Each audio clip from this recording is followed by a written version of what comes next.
IMT Conversations with Rod Texon. An incisive and sharp discussion of today's current issues. Ang pagpadayon sa duwa ka dekada nga serbisyo publiko. IMT Conversations with Rod Texon. Philippines, good day. My name is Rod Texon and this is IMT Conversations. This time, kaupod natin subong ang Chief Operating Officer sa Metro Pacific Iloilo Water, Mr. David Berta. Sir, may hapon. Good afternoon, Sir Rod. Welcome sa IMT Conversations. Good afternoon to all your listeners and viewers. Tagalog po. Tagalog. Sige. Pahirapan. No problem. Kumusta yung water situation lang? Well, right now, Sir Rod, ang sa water situation natin, ang problema pa rin talaga is water supply. No? So just to give you an idea, we started our operations last July 2019. Before we started our operations, the water supply, bulk water supply was just around 60 million liters per day. Now, our water supply is around 80 million liters per day. 80. So, yes, so meron mga additional 15 to 20 million liters per day. No? Siyempre, ang growth ng demand natin pataas ng pataas. No? So, before we started, the water service connection is only around 35,000. Right now, last May, we breached the 50,000 mark. So, 50,000 water service connection na tayo. No? Ang isang problema pa namin is non-revenue water or water losses. So, when we came in, non-revenue water is around 50+% to 60%. Ibig sabihin, half of the water supply that we get, tinatapon lang. So, right now, ang NRW levels namin is around 45%. Malayo pa rin sa acceptable level na 20%. So, and of course, ang water sources natin galing sa maasin, yung isa about 50 million liters per day nagagaling kay Metro Iloilo Bulk, no? Or sa maasin. Tapos, yung remaining 30 million liters per day nagagaling naman kay flow water. So, lahat yan nagfo-flow towards from maasin and yung isa sa Cabatuan, no? Sa Leganes, papunta sa Iloilo City. So, bago pumunta sa mag-flow yung tubig sa Iloilo City, ubos na. Nauubos na dahil sa mataas na non-revenue water and sa consumption ng 7 municipalities along the way. Parang you were saying July 2019. It's July ngayon, di ba? Yes, anniversary namin. Happy anniversary. Thank you. Biglang pumutok yung usapan ng tubig. Yes, napakagandang anniversary naman. Sir, you were saying na yung kailangan natin is around 80 MLD? Yes, 80 to 100 million liters per day, Per no? day. Para lang magkaroon ng tubig yung... Yung supply ngayon ng bulk water, nasa ilan? Na 80. So, yun ang nasa supply. yes, kumukuha tayo lahat ng... So, complete naman ang supply. Ang demand. Actually, ang kaya pa lang niya is less than 50% of Iloilo City. Kasi nga, galing yan sa maasin eh. Tapos magfo-flow yan, dadaanan na 7 bayan. Kulang talaga, 80 to 100 talaga ang kulang. Okay. Kasi right now, ang service coverage namin sa Iloilo City is only 27%. Now, out of that 27%, yung water availability ranges from 0 to 10 hours. Tapos yung water pressure is only about 0 to 5 PSI. Mababa. So, 7% na yung water availability natin sa 27% is nasa 10% na. No, hindi naman. Nasa 20+% din yan. So dito sa mga Mandurriao, sa mga Mandurriao, yan, maganda yung supply namin dyan. Pero pagkapalayo ka ng palayo, papunta ng city proper, yan, ang water availability natin dyan. 0 to 10, lalo na pagpapunta sa Molo, Arevalo area, almost 4 hours, ganyan lang kababa yung water supply. I hope you won't mind.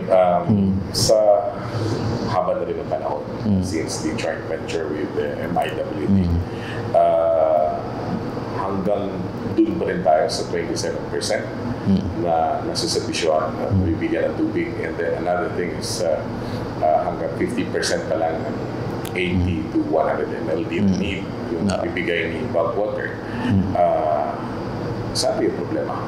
Okay. Inyo, nasa sa supply, Um, or nasa kay CP, MIWD, or LGU? Primarily no sa water supply. Kasi nga kahit anong buhos namin sa infrastructure ng investment or ng capital expense, kung wala ka naman supply, problematic pa rin. Wala pa rin mag-flow na tubig sa mga bahay. When we submitted our proposal to the water district, ang main assumption namin is that we will be getting halaur at an earlier time. Ideally nga 2021 dapat ang assumption namin operational na siya, no. So unfortunately, alam naman nating lahat kakatapos lang nung dam na last year, and yung 80 kilometers na Highline Canal hindi pa rin tapos, no. So yung problem natin basically is the source. Yes, source, water source talaga. Kulang yung water. Yes, and coupled with ano, no, Sir Rod, yung non-revenue water na napakataas din. So, as I said kanina kay Ms. MJ, parang yung pinaka-highlight ng aking career is getting involved in a legal case because of this water situation. So parang I am passionate with this issue. It's been like ilang taon na ba since nawala ako sa circulation, and then almost 10 years na rin. Nakapasok na rin si Metro Pacific. Ganun pa rin, nasa 20 to 27% pa rin yung nabibigyan natin ng tubig bahay na household sa Iloilo. Wala nang improve.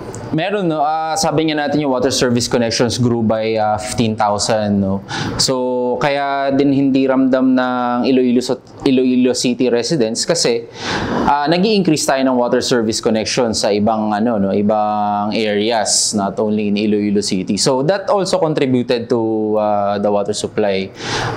Kasi marami ng consumers, kahit na gaano kadami pa yung, or kahit nag-increase tayo ng 20 million liters per day sa supply natin, kinonsumo lang yun ng additional water service connections natin. Prior ng pagpasok ninyo, nasa ilang percent yung walang access sa tubig gripo? Almost 80% ng Iloilo City. Ganun kalaki yung... 6 years after, ilang percent na? Ngayon, nasa 27% na tayo. So, may 7% naman tayo na increase in terms of coverage. No? I'm lost. 80%? Yes, so 80% yung uncovered. Yung uncovered. So, masa 20% lang yung covered nila. No? Nabigyan na natin? Yes, tapos ngayon, ang coverage na natin is about 27%. Hindi kaya maliit yun? Maliit talaga kasi ang problema po talaga, sir, water supply, no? And coupled with the water distribution, old and dilapidated na siya. Sino may responsibility ngayon? Dalawang bagay ito from the source, kulang tayo. And then distribution, may problema tayo. So identified natin yung unang problem. Ngayon, we're trying to identify yung second problem natin is yung distribution. Yes. Sinong dapat namin singilin? Wala naman tayong kailangang dapat singilin, no? Marami kasing contributory factors nagkaroon pa ng COVID pandemic, no? Lalo na tong, sabi nga namin, when we submitted our proposal, we are banking on halaur sana, no, na mangyari siya ng maaga. Unfortunately, hindi na natin alam kung ano yung naging status nun, no? Kung nasan yung delays. So, syempre, hindi naman natin, wala tayong involvement doon, and wala rin kaming visibility on what transpired, no, kung bakit siya na-delay. Number 2, sabi nga natin, yung network natin maluma na, due for replacement.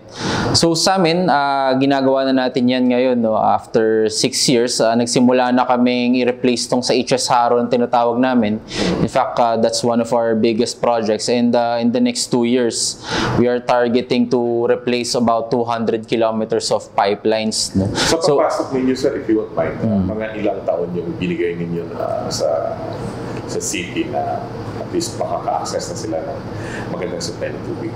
So sabi natin, no, meron tayong committed capital expenditures na investment for Iloilo City. Kasi magkano yan? Actually, when we submitted our proposal, about 16 billion pesos, no? 16 billion. 16 billion. Yung nagastos natin. Ang nagastos natin sa distribution side, 900 million pesos. So, bakit parang Medyo malayo pa, no? Kasi ang ginawa natin, yung first 2 years, tinignan natin kung tama ba yung assumptions namin.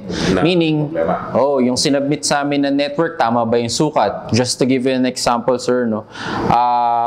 Ang network daw, ang length is about 400 kilometers. So when we came in, we conducted walk the line. Talagang nilakad namin yan, point by point.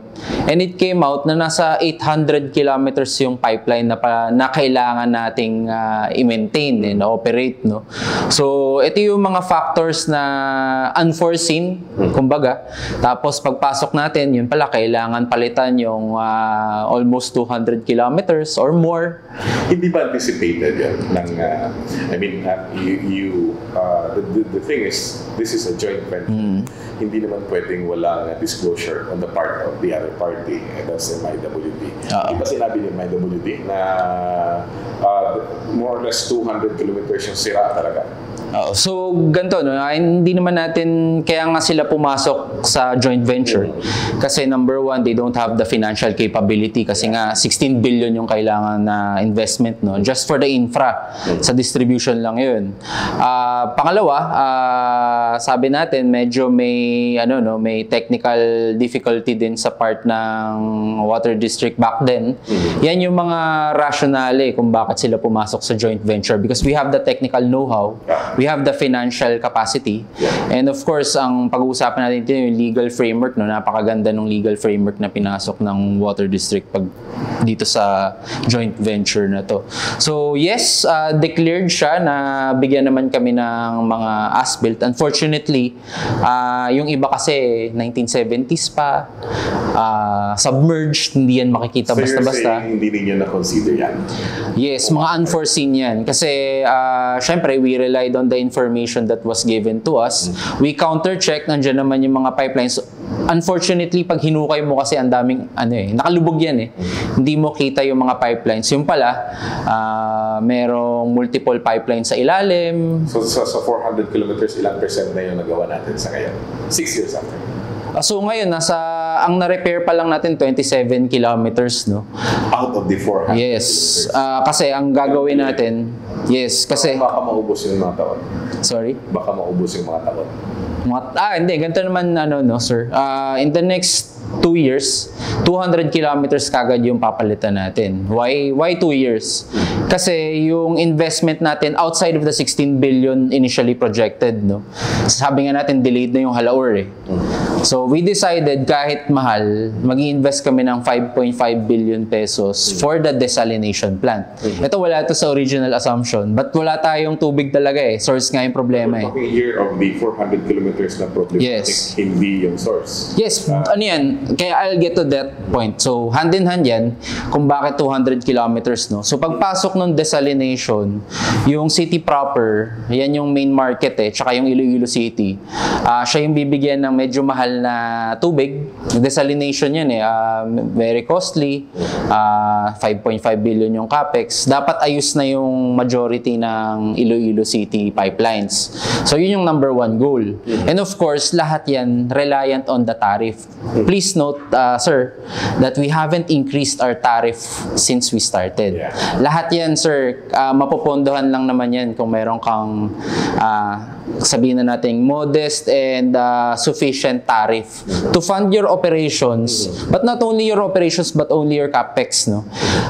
Initially, ang nasa kontrata dapat mag-increase na kami ng year 2021, but of course COVID happened and we had to forego that. Sabi natin mahirap mag-increase ngayon dahil COVID, so syempre may effect yun sa projections namin sa capex and also sa operating expense. Although it would have been better kasi nung time ng COVID, walang traffic, we could easily make butas sa ilalim.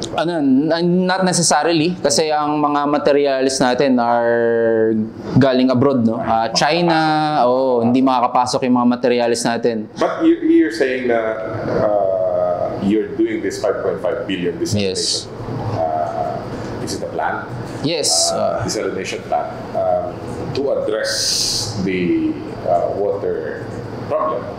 Ngayon, prior to that, yung main point na pinag-uusapan natin is the 400 kilometer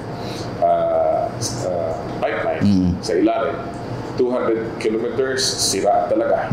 Kasi as you said, hindi ninyo na kita, hindi na i-declare ng tama na may problema yun. Ngayon ang tanong ko, desalination will provide the supply. What will happen? Sila pa rin, hindi pa rin No, kaya ngayon 200 kilometers are focused mainly on Iloilo City. This will be in the next 2 years. Yes, so 2027 tapos yung mga pipe replacement projects na tinatawag namin. Para pag online na yung desalination plant, medyo mahal kasi yung operating expense niyan. Yeah. Pagpasok niyan, hindi mo itatapon lang yung tubig. So, at least replaced na yan. Yes, so target kasi namin sa desalination plant, it will be operational 4th quarter of 2027.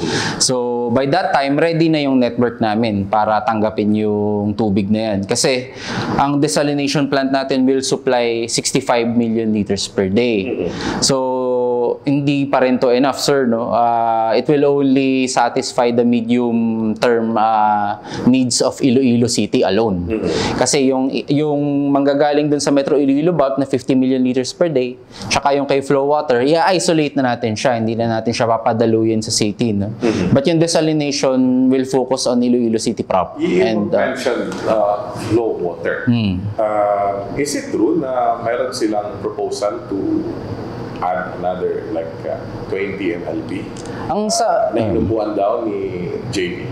Ang di namin inupuan, no, kasi ganito yan eh. Lagi namin sinasabi, do you have we're always asking them, kasi bago ka kumuha ng tubig, you have to be sure that yung pagkukunan mo merong necessary permit. Ang lagi namin tinatanong, do you have the necessary permit?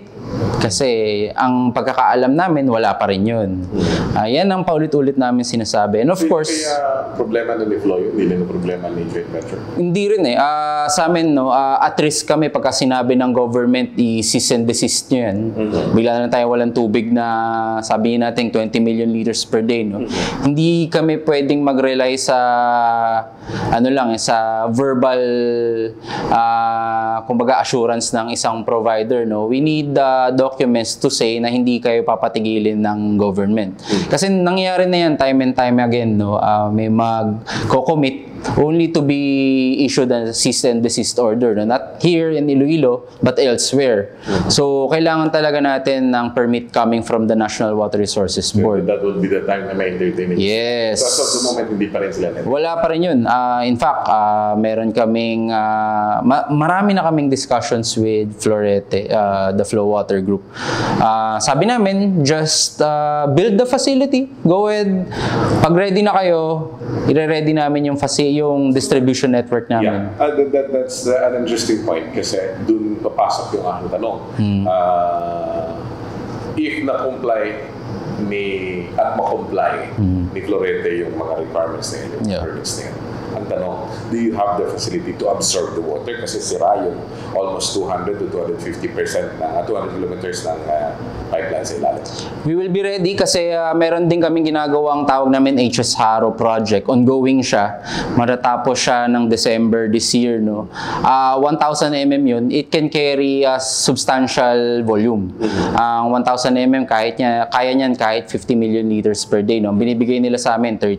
Okay. So ready yung yung transmission lines namin to accept additional volume.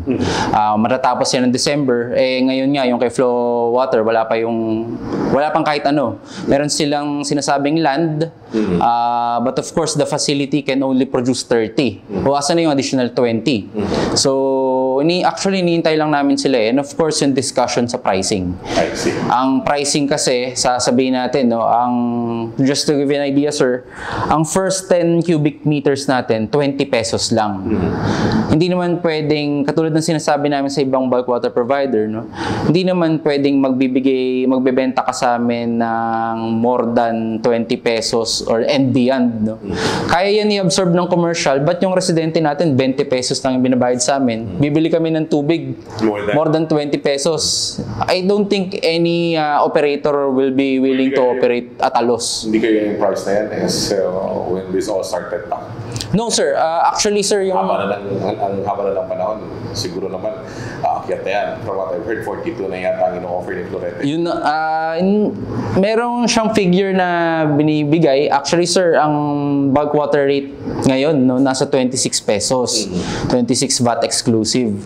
So, 26 pesos, buti meron kaming substantial commercial that could absorb, no. But since we started, since 2019, sir, no, we've been operating at a loss. Meaning, ang net income namin is negative. Since 2019. 2019. So, 6 years na kami nag-operate, sir, at a loss dahil nga napakataas ng operating expense namin coming from bulk water supply. So, isa na yung sa flow water. Just to give you an idea, sir, yung Metro Iloilo Bulk, which we are operating, ang benta niyan is only 17 pesos. VAT inclusive na yun. So, 15 pesos yan, VAT exclusive. Ganun lang kababa. So, miles apart from flow water and even farther dun sa mga existing na merong concept na project with the city. You do also have your own bulk water supply? Yes, so Metro Iloilo Bulk yun. Operating at 15 to 16 pesos VAT exclusive. Ganun siya kababa. Hindi kayo reason na bakit ninyo dinidelay dahil at least you want to provide you want to supply all the water? No, not open naman sa investment. Yes, definitely. Kaya nga namin, before, 20 million liters per day lang si flow water. Since ready, kikita namin, meron siyang facility to add another 10. Yes, kinuha namin yun at kahit mas mataas yung pricing ng 10. Kasi, ang pagkakaintindi ko, nasa risk naman yan ni bulk water supplier. Kung ang aking price is 42, ngayon yung sa'yo is 17, yung original is 26, at sabihin mo na ayoko kukunin yan, mahal yan, problema na nila yun. Ang importante, nandun yung kanila supply. Isang problem natin ngayon is, nandun yung supply, walang tubig. Ako, kahit mahal, wala na akong choice. I'd rather have mahal kasi hindi naman ako makapaligo everyday. Easier said than done, sir. Kasi, ewan ko kung mayroong tatanggap na residente, no? Na ang na-enjoy niya lang 200 pesos for the 10 cubic meter. Magiging 1,200 pesos. Pagkadating ng 40 pesos, no? Ganun yung magnitude niyan. From, ganito na lang 18 pesos as against to 40 pesos. Tapos, meron ka pang water losses. Tapos, ipapasa pa namin yan as a distributor to our customers. So, merong multiplier effect yan. I don't think, kami ang customer facing, madaling sabihin yan ng mga bulk water provider, but if you're the one facing the customers and the residents, lalo na pag may mga low-income communities ka, hindi madaling sabihin na cheap ang water, no? But everything is dragging sa construction site. I mean, hirap tayo Dalawa yung problem natin, supply, and then napakadalang pa ng movement ng pagtrabaho sa ilalim. I would beg to disagree. Right now, ang projects namin, 1.3 billion. No? Kahit lumabas ka lang dyan sa city, makikita mo meron na kaming breaking sa Q Abeto, dito mismo sa Mandurriao.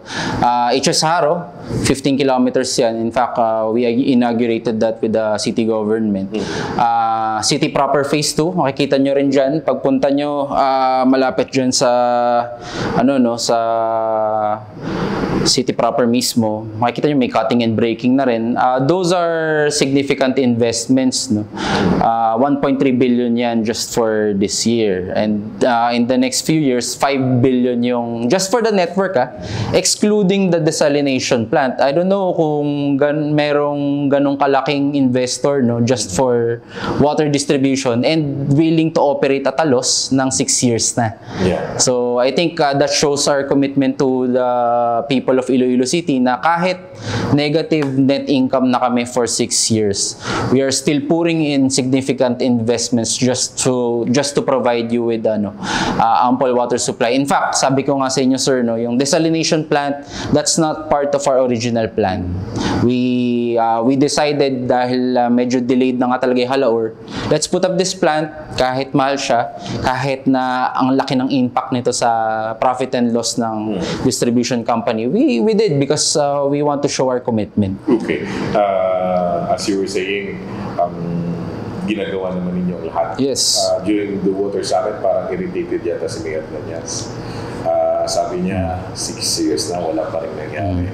Malayo pa sa industry standard yung pag-manage natin ng lost water. What's the technical term for that? Non-revenue water, yes. Ngayon parang hindi mo yata na-justify sa kanya na at a loss ka for 6 years. Mayor yan. Of course, in fact, before the water forum, pinatawag niya yung water utilities, no? Balibago, we were there. Flow Water was there. Even the power distribution companies, more Meralco, MGen, ang sister company namin, and all the stakeholders, key stakeholders, for example, Ayala, Mega World, and SM were there, no? So we showed the investments, no? And of course, we assured our mayor to sabi namin, andito pa rin kami, no, committed. Medyo sabihin na nating malaki yung delay ng Halaur, where we were banking on that. So yun yung commitment namin kay Mayor Jerry and kay now Mayor Raisa Treñas. Pero yung sinasabi mo na Halaur, in case na mai-provide ni Florete yung another 20 granting, as you were saying, hindi pa siya approved. Granting na ma-approve siya, plus yung desalination mo, enough na. Yes, enough na yun to satisfy the 100% demand of Iloilo City. But that will not be enough kasi sira pa rin yung facilities natin sa ilalim. Ganun yun. Like 2 years or? No, in 2 years, maayos natin yung 200 kilometers. But continuous naman kami, re-replace natin. Bakit hindi naayos sa first 2 years or sa first 3 years? Of course, yung pandemic, ano na yun, automatic 2 years na kagad yun. Tapos yung fact-finding natin, yung tawag natin due diligence, no? Kasi... So due diligence natin came after? Yung actual assumption na, no? So yung before we submitted our proposal, of course, we were banking on the information given to us. Nung nakita natin yung reality, kasi wala naman nakakita ng ng anything below ground, no? Wala rin ang water district, or meron man, very limited ang as-built plans, no? So kami, gagawin namin, iisa-isahin talaga yan. Magkakonda kami ng tinatawag na test pitting. Kuhukay ka ng maliit, tignan mo kung may tubo. So minsan nakikita pa namin ang nasa as-built 150 mm, for example, no, 6-inch pipe. Yun pala 10-inch pipe yung nakalubog. So yun yung mga factors na na-experience namin. Nakalubog siya ng 1 meter, yun pala 3 meters yung mahirap yung investigation, napaka-tedious niyan, no? So this crossed my mind. Matagal ko na gusto itanong. Kailangan ngayon lang naman uminit uli yung tubig na usapan. Let's dwell a little sa partnership ninyo ni MIWD. Ano yung role ni MIWD sa joint venture? Sabi-sabi dati 80% kayo, 20% sila, or 90% kayo, 10% sila. Okay lang ba? Sabihin natin kung ilang percent yung control stake na yan, and then ano yung role ng MIWD dito? So si Water District, this is a joint venture contract, no, following the NEDA JV guidelines. So they are a 20% minority owner. 20%. And of course, they play as the regulatory body, no, para sa mga commitments namin to check the contractual arrangements. And syempre, they report to local water utilities. Ang main regulator ng tubig, no, pagdating sa water tariff, si LUWA. Iba pa yung sa sourcing. Sa sourcing naman, si National Water Resources Board yan. Okay. So, tapos sa water quality, DOH. So, reporting yung role ni MIWD. Yes. So, if ever na magtatanong kami, as you were saying, govern kayo ng NEDA, JV guideline, JV rules and policies. Yep. Is this a PPP? Yes, PPP yan. It's a modality, one of many modalities, no? PPP. Yes, so meron tayong tinatawag na BOO, Build, Own, Operate contract, Build, Operate, Transfer contract, joint ventures. So available naman doon kay MIWD yung per year na declaration ni Metro Pacific kung ano yung accomplishment yan. Yes. Actually, ang luwa ang nagre-require niyan, no? We are required, or the water district is required to submit a monthly report sa volume, sa non-revenue water. Kasi this would settle the score. Gumastos pa talaga sa yung joint venture? Wala. Yes. Kasi may sinasabi na hindi gumastos, may pa yung priorities ni joint venture. Nag-hold ng pera si Metro Pacific. So, doon natin makikita kung magkano nung na-invest so far since we started last July 2019.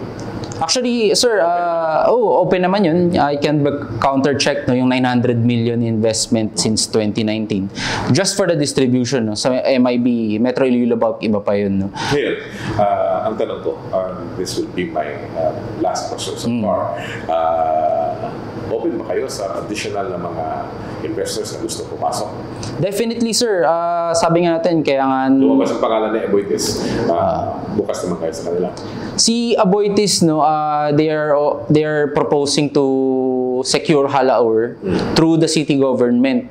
Ang sinasabi namin, government to government na rin yung proposition ng aming partner. This has been long-standing even before we came in, no? 2017, 2016. Ang joint venture partner namin was able to secure endorsements from the city. So this is a technical side naman. Kung hindi nila ma-secure yan, wala kayong magawa. Pag ma-secure nila yan, open naman kayo sa kanila. Of course, pero ang pricing ang pinag-uusapan naman namin. Sabi namin, kasi dalawa yung deliverable nila na hinihingi nila sa city. Number one is secure yung permit. Si city daw yung mag-secure, no? Number two, bulk water purchase agreement. Ang bulk water purchase agreement, sa amin yun. Unfortunately, they never talk to us, no, about that bulk water purchase agreement. I think they are asking the city government to do that for them. So parang gusto lang na yung this is, I have the supply, this is my price, kunin mo, hindi. Can you fix the permits for me? Parang ganito, sir. Parang ganito, sir, yung nangyayari. City government, can you fix the permits for me and get me the off-taker? Kaya dun sa forum, sa City Council, sabi namin, kami yung off-taker, why don't you directly talk to us? Diba? On pricing, hindi yung open forum to everyone kasi we will air our sentiments and we are in the same cause in providing the bulk water supply and the stable water to Iloilo City. Pero ang sabi namin, mas advanced stages na si Water District. Bakit nga? Niya na yung endorsements ng city, ng provincial government. So, G2G arrangement to. In fact, ang benefits na sinasabi namin, we can deliver this water for only 18 pesos, no?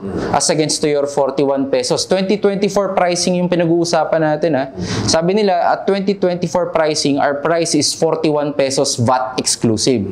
So, add another VAT, 45 pesos yun at today's pricing. Kami 18 pesos lang VAT inclusive Ba't kaya namin i-deliver ng 18, kayo hindi? Yun yung main argument namin. Pangalawa, ang top 3 main argument namin, BOT ang sa amin, meaning at the end of the contract term, we will return it back to the government because water, a crucial resource such as water, should not be owned by any private entity. So the facility in managing that water supply, we will turn it over to the government.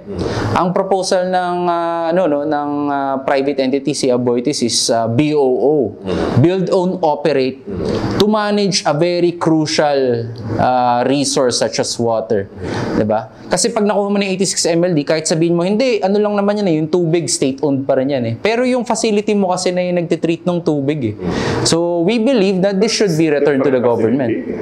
Ang proposal is a different facility na ginagawa ninyo na bulk water supply din? Yes, totally separate yan. I mean, different. Ang setup ninyo is not BOO. BOT yung proposal namin. Kasi in place na yung contract Sabi namin, yes, we can deliver it at a cheaper price. Timeline, we can do it faster because everything's in place. But the mayor is saying, I want redundancy. This is not redundancy, sir. This is going to be the primary water source. Bakit, sir? Ang kinukuha namin from 2 bulk water suppliers, total nga 80 million liters per day. di-risk ng investor na ito yung akin, mahal yung sa akin. Just like what I was saying kanina, na yung risk hindi naman sa inyo eh. Nasa kay gusto mag-invest naman. Tama yun, sir. Pero ang pag-uusapan natin meron ba silang off-taker? Maybe they can get Balibago kasi sister company nila yan. They are a minority owner of Balibago. Off-taker kayo? Off-taker kami. So, distribution company kami. We can get any bulk water nga, di ba? Distribution company kasi kami. They can sell to Balibago. Go ahead at 40 pesos. I don't know kung... Problema nila yun. Problema na nila yun. Pero ang main question nga namin is, do you have the permit? And do you have the primary off-taker? Parang flow water din. Parang flow water. And do you have the primary off-taker? Yes, they can expand, no? Si Balibago can expand, pero us being the primary distribution company, I don't think it will be parang reasonable to our customers to charge them 4 times. It sounds like parang meron sense of exclusivity. Itong joint venture. Actually, sir, ang water kasi... Amin yung bulk water, amin yung distribution. Hindi kayo pwede pumasok, especially kung mahal. That's incorrect. Ang water distribution, sir, nag-rule na ang Supreme Court dyan. That is non-exclusive. In fact, marami tayong area sa Pilipinas, Bohol, sa Panglao, 5 yung water distribution company. They can come in anytime. Ang main problem lang talaga natin, sir, is source. So kung merong source, anyone can enter. Balibago, sir, side by side kami. Sa Balabago. so Yan. if Aboitiz can lower their price, wala namang problema. Why not? Ang pinag-usapan lang naman natin, sir, is... Although malayo pa naman yun, from what I've read. Well, we don't know, no? We don't know, no? Ang pinag-uusapan lang dito is Halaor. As of the moment, yung meron lang is na current sea flow water na hindi pa rin natanggap dahil Walang permit. wala silang permit. Pag may permit, tatanggapin naman ninyo. Yes, definitely. So, sabi nga namin, sir, no one would dare, no, na magpatayo ng facility ng walang permit. Number 1 yun. Kaya nga ang unang tanong namin kay Aboitiz back then is, do you have the permits? Diba? Yun yung number 1. First step yun. Can you secure the permits? Can you secure the off-taker? Dalawa lang yun, sir. No? So, tanong ngayon, if there are other bulk water suppliers who can provide lower price, and then who will talk to you, unlike Aboitiz na hindi kayo kinausap, bukas naman kayo. Nakikipag-usap kami, sir. Actually, sabi ko nga sa inyo, si Mr. Florete, nagmi-meet kami yan. But yun nga, every time we meet, ang lagi lang namin tanong, ano ng status ng water permit.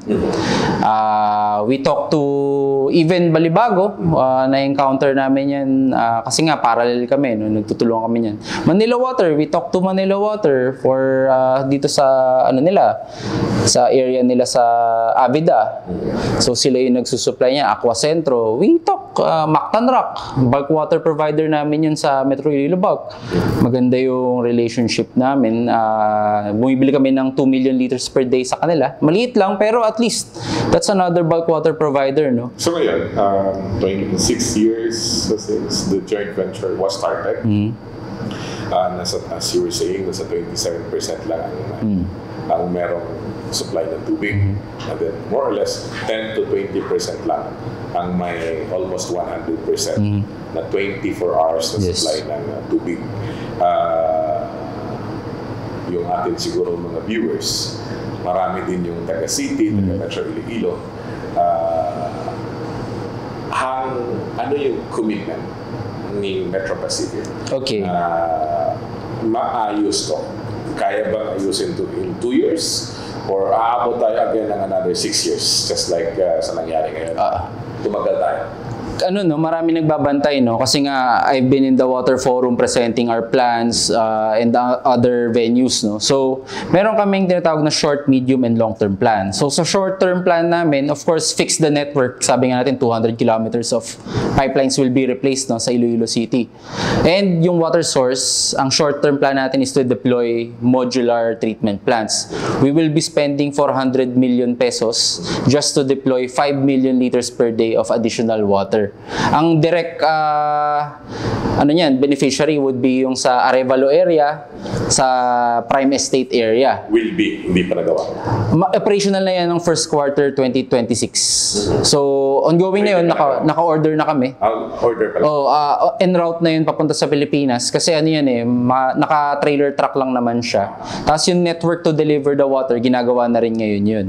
So, at least that's the short-term plan. Additional 5 billion liters per day. And once we finish yung HS Haro project na 14 kilometers, that can readily save 10 million liters per day.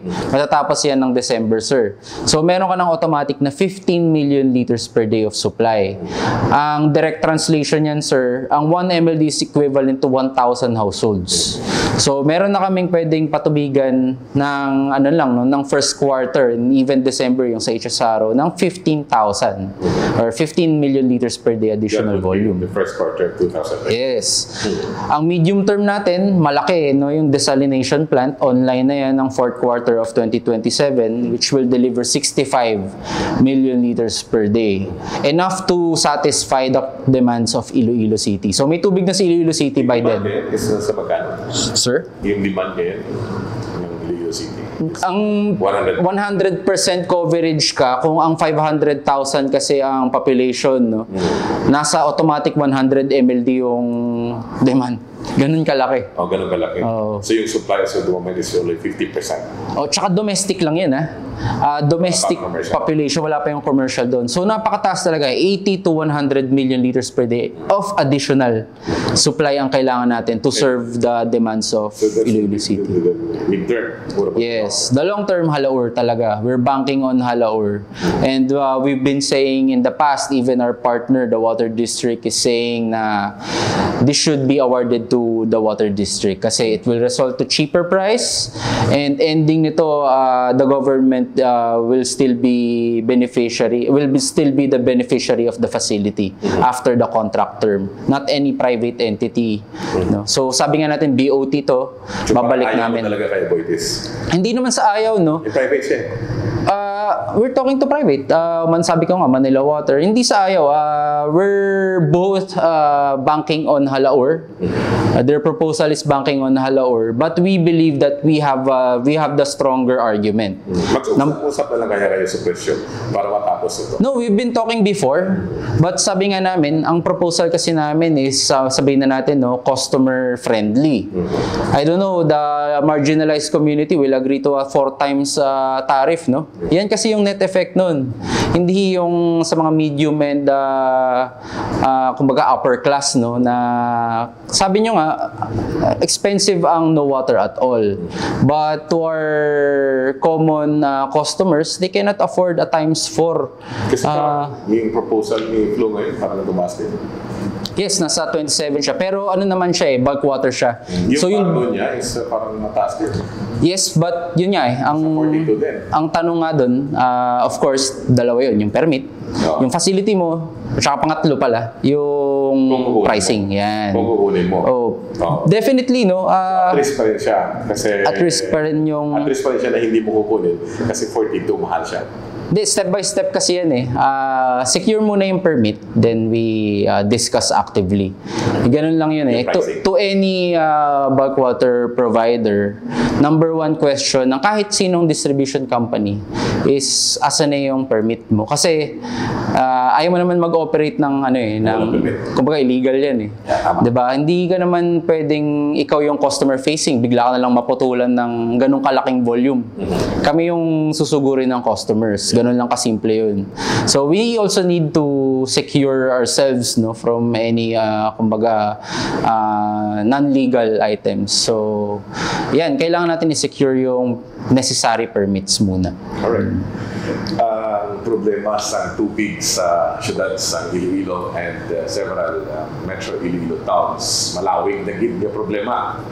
In fact, this is not like 6 years since napagpasok ni Metro Pacific sa joint venture with MIWD. Malawig na gid nga dekada na hindi nga problema. No? Kung ma-resolve ini in the nearest possible time, better. Ugaling, as we say, ang tubig isa sa pinaka makabig naton critical, crucial, kag manahalon nga klase sa commodity. Mahinaway tao din. In fact, subong pa lang, gailinaway na gani ang mga dalagko nga providers kag ang kasarang ng mga investors sa tubig. Because again, tubig is life. And kung tubig is life, tubig is money. My name is Rod Texon, and this is IMT Conversations. IMT Conversations with Rod Texon. An incisive and sharp discussion of today's current issues. Ang pagpadayon sa duwa ka dekada nga serbisyo publiko. IMT Conversations with Rod Texon.